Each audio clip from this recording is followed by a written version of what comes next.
으로 부경대 이경화 교수님께서 우리가 함께 풀어가야 할 질문들이라는 주제 하에 토론해 주시겠습니다.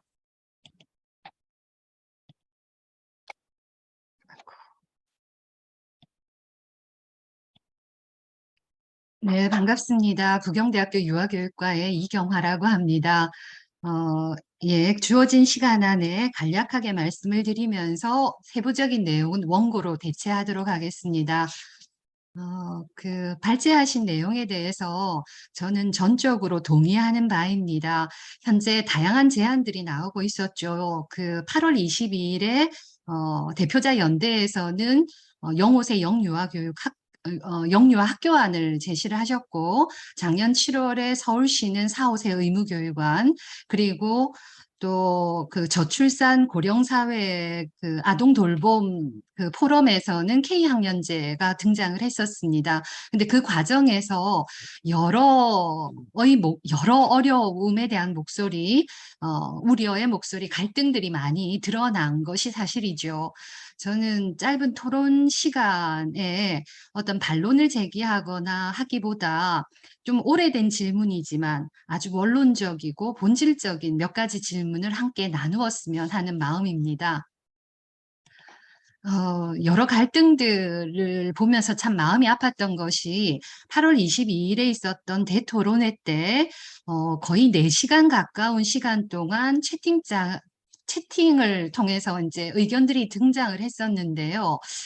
원색적인 표현들도 너무나 많았고, 채팅을 보면서 우리 내의 갈등과 서로 상처 주기가 심각한 상황이라는 걸 많이 발견할 수 있었습니다. 그런데 이런 유보 통합을 둘러싸고 계속 이어지고 있는 우려들, 또 갈등들의 배경에는 결국 의미에 대한 생각들이 있기 때문인 것 같거든요.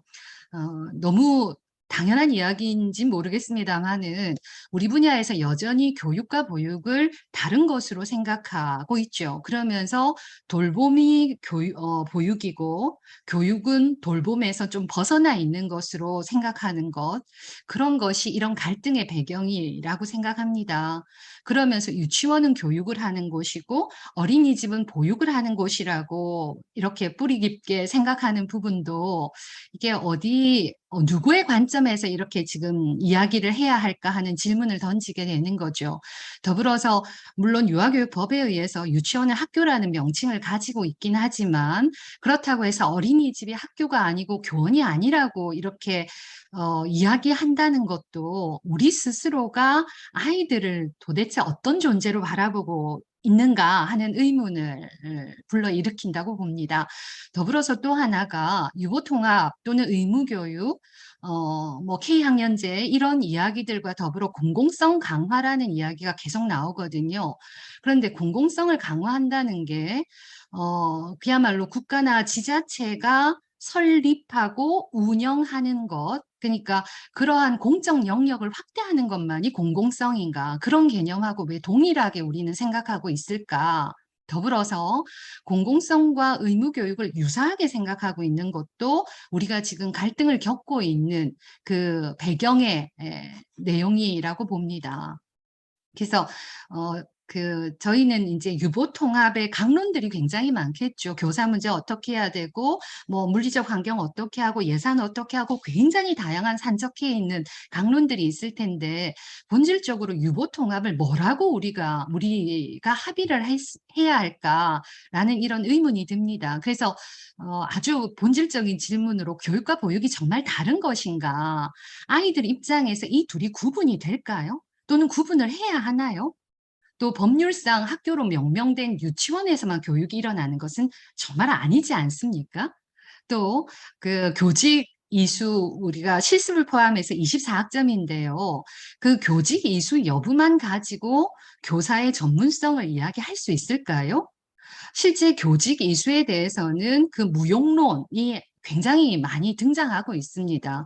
현장의 영유아 교사로서 갖추어야 할 역량을 정말 교직 이수라는 것이 담보할 수 있을까? 이런 질문들도 함께 나눠봤으면 좋겠습니다. 더불어서 유치원이나 어린이집을 이용하지 않는 영유아들이 분명히 있습니다. 작년 12월 통계에 의하면은 약 9% 정도의 아이들이 어린이집이나 유치원을 이용하지 않거든요. 물론 다양한 이유가 있을 겁니다. 그러면 이런 아이들에 대한 논의는 유보통합이라는 아젠다에서 빠져야 하나요? 그런 질문들이 생깁니다. 그래서 우리가 그야말로 영유아 교사 교육 과정에서 보육학 개론, 교육학 개론에서 늘 이야기하는 바가 있지 않습니까? 아이들의 배움이나 돌봄이나 가르침은 서로 어우러져 돌아가는 것이지, 이게 유치원 따로, 어린이집 따로, 가르침 따로, 돌봄 따로, 배움 따로가 아니지 않습니까? 그래서 그 영어로 에듀케이션, 케어 이렇게 이원화되어 있지만 우리는 이 모든 의미를 담고 있는 교육이라는 아주 훌륭한 통합적 언어, 한자어를 가지고 있습니다. 교육이라는 말 안에 이 아이들, 영유아의 뭐 돌봄과 가르침과 배움과 그 외에 많은 경험들이 다 담겨 있다라고 보는 거죠. 그래서 우리 자체가 영유아 교육자들이다라고 한 목소리를 내야 되지 않을까라고 생각을 합니다. 그래서 결론적으로는 그 의미는 유보통합의 의미는 모든 영유아를 위한 것이어야 하겠다. 교육기본법에도 1조, 2조, 3조 해서 교육의 대상으로 모든 국민이라고 명시가 되어 있습니다. 유아교육법에서는 학교라는 이름이 들어가 있고요. 영유아 보육법에서도 그 목적이나 정의를 보시면 1조나 2조를 보시면 영유아에게 교육을 제공하는 기관으로 되어 있습니다. 그래서 어린이집이 보육기관, 유치원은 교육기관, 교육이 보육보다 또 위계적으로 상위에 있다거나 더 전문적이다거나 이렇게 갈라치지 않았으면 좋겠다. 그것이 유보통합으로 나가는데 일단 기본적인 의미로 합의가 돼야 되지 않는가 생각을 합니다. 큰 두 번째 질문은 가치에 대한 질문인데요. 출발선 평등을 많이 이야기를 합니다. 그죠? 그리고 현 정부 5월에 출범한 현 정부가 국정의 원칙으로 실용, 국익, 상식, 공정을 내걸었습니다. 물론 8월 어느 때부턴가 공정이라는 단어가 자꾸 사라지고 있기는 한데요. 그림에서 보시다시피 지금 우리는 유보통합의 접근을 공정의 가치로 접근을 하는 것이 맞지 않을까요? 그러니까 사회적인 약자나 지원을 덜 받고 있는 소외된 부분에 대해서 좀 더 많은 지원을 해 주어서 그런 공정한 지원을 통해 평등한 출발을 해야 하는, 평등한 그 출발의 기회를 가져야 하는 것 아닐까. 그래서 이런 평등의 개념, 공정의 개념도 우리가 다시 한번 그 가치로서 생각해 봐야 된다라고 봅니다. 근데 공정은 누구에게 공정한 걸까요? 예, 아이들에게 공정해야 되지 않겠습니까? 그러니까 어린이집을 다니든 유치원을 다니든 사립을 다니든 민간을 다니든 또 가정에서 양육을 받든 모든 이 나라의 아이들에게 공정하게 지원해 주는 것. 그것이 유보통합 논의라고 우리가 이야기해야 되지 않을까 하는 생각을 합니다. 더불어서 공공성 이야기를 앞서서 말씀을 드렸는데요. 공적 영역을 확대하는 것이 정말 교육의 질을 높이는 것인가? 공적 영역을 확대한다는 말, 즉 의무화하거나 또는 그런 강제성을 띠는 의무화를 하거나 공립기관을 늘린다는 것은 또 한편으로 보면은 국가의 통제, 감독, 또 이런 그 획일화에 대한 굉장히 위험함을 가지고 있는 거죠. 그래서 공공성이라는 것을 그런 공적 영역의 확대의 의미가 아니라 우리 사회 구성원들이 더불어 잘 살아갈 수 있는 그런 공적 가치를 지향하는 것을 공공성이라고 볼 수는 없을까, 이런 생각을 해봅니다. 그러면서 우리가 흔히 교육 격차 이야기를 많이 하는데요. 누구의 관점에서의 교육 격차일까요? 2년제 유아교육과 나온 어린이집 선생님이 박사 과정을 밟은 선생님보다 더 교육을 못한다라고 말할 수 있나요? 그렇게 일반화할 수 없다라고 봅니다. 우리가 주장해야 될 바는 교육 격차가 아니라 지금 현 정부의 국가의 행정적, 재정적 지원의 격차가 아닌가라고 생각을 합니다. 재정 지원 격차에 대해서는 많은 분들이 언급을 하셨죠. 극간식비부터 시작을 해서 교사 수당이라든지 또 뭐 여러 가지 그 재정 지원에 대한 격차 이야기를 하면서 완전 무상으로 가야 된다는 주장 많았습니다. 더불어서 오늘 논의에서 나왔던 행정적 지원 경로도 통합되고 지원의 격차를 줄여야 한다는 것도 굉장히 중요한 부분이라고 생각합니다. 시군구에 육아종합지원센터가 있고 또 유아교육진흥원들이 시도별로 있는데 이들이 하는 역할이나 거는 기대나 사업들이 굉장히 유사한 부분들이 많습니다. 그래서 예산 문제들을 많이 걱정들을 하고 15조 가까운 예산을 어떻게 확보할까 하는데 지금 그 지원하고 있는 예산들을 합치고 불필요한 사업들을 중복을 일원화해 나간다면은 충분히 예산 분배의 문제에 있어서는 어려움이 없을 거라는 희망을 가집니다. 그 다음에 행재정적 지원 격차를 해소를 하려면 그런 시스템이 일원화가 돼야 되겠죠. 그러면 어느 부처로 행재정 사무 인력을 일원화 내지는 통합해야 할까라는 질문이 나올 겁니다. 근데 이 부분에 대해서는 교육부가 해야 된다.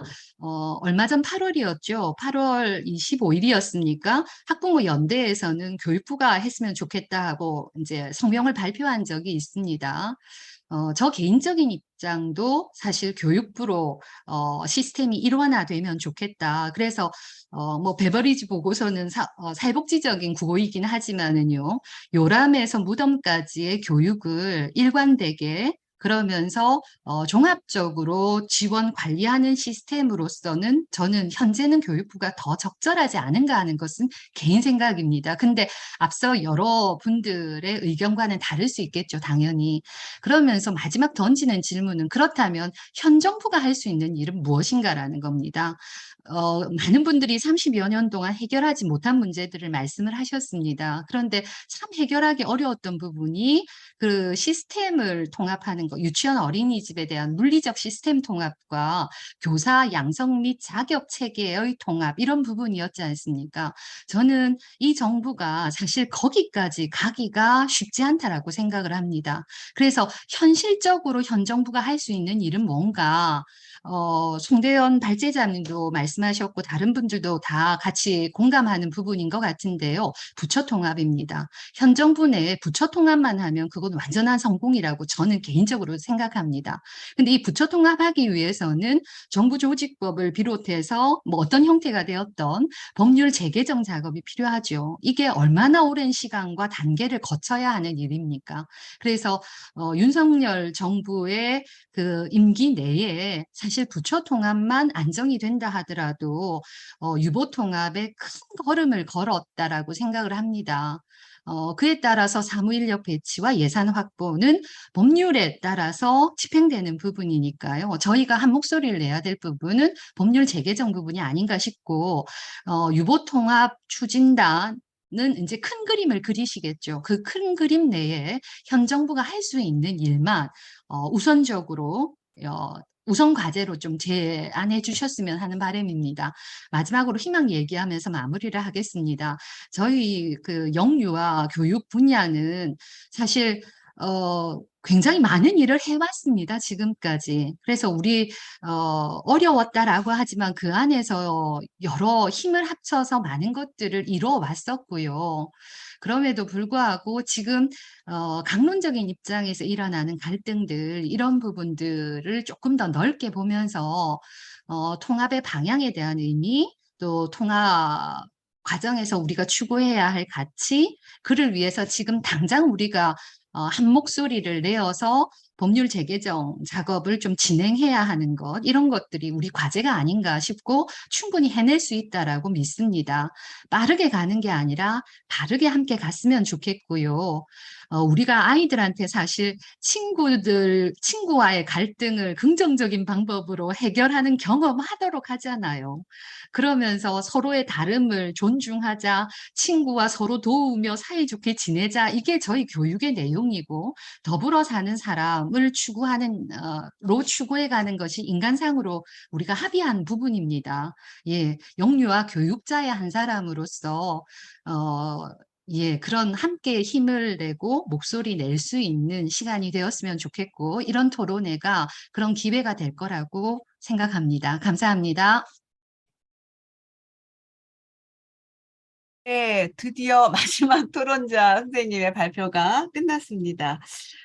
이제 저희가 아주 본격적으로 이제 논의가 시작이 되는 과정에서 각자 다양한 목소리가 나올 수 있는데, 그때 저희가 이제 이 제도의 그 분리 정책이 가장 우리의 장애물이었다라고 했는데, 이제 이경원 선생님은 조금 한 걸음 더 들어가서 우리 내적으로 우리 안에 이분화된 사고는 없었는가라고 하는 지점을 한 번 더 생각해 보자. 그리고 큰 방향에서 이제 공공성의 의미를 다시 한 번 더 생각해 보자라는 거였고, 그 다음에 사실 이제 지금 단계가 가장 해결하기 어려운 그 과제들이 모여 있는 상황인 거잖아요. 이 상황을 우리가 한꺼번에 지금 현 정부가 다 해결한다는 건 현실적으로 쉽지 않으니 당장 한 발을 뛸 수 있는 아젠다에 우리가 목소리를 모아보는 것은 어떤가. 우리의 그런 어떤 요구에 있어서의 어떤 단계를 좀 지정해 주자. 이제 그거 하나가 부처 통합이라고 하는 그런 거를 제공해 주면 어떻겠는가, 이제 이런 말씀 하셨고요. 그래서 오늘 이제 저희가 이렇게 다양한 선생님들의 토론을 진행을 하면서 한편으로는 우리가 지금 얼마나 복잡한 문제를 다루고 있는가를 학습하는 기회이기도 했지만, 또 한편으로는 서로의 생각에서 아이디어를 조금씩 얻어가는 그런 상황이었기도 했다는 것이 저 개인적인 소감입니다. 그러면 이제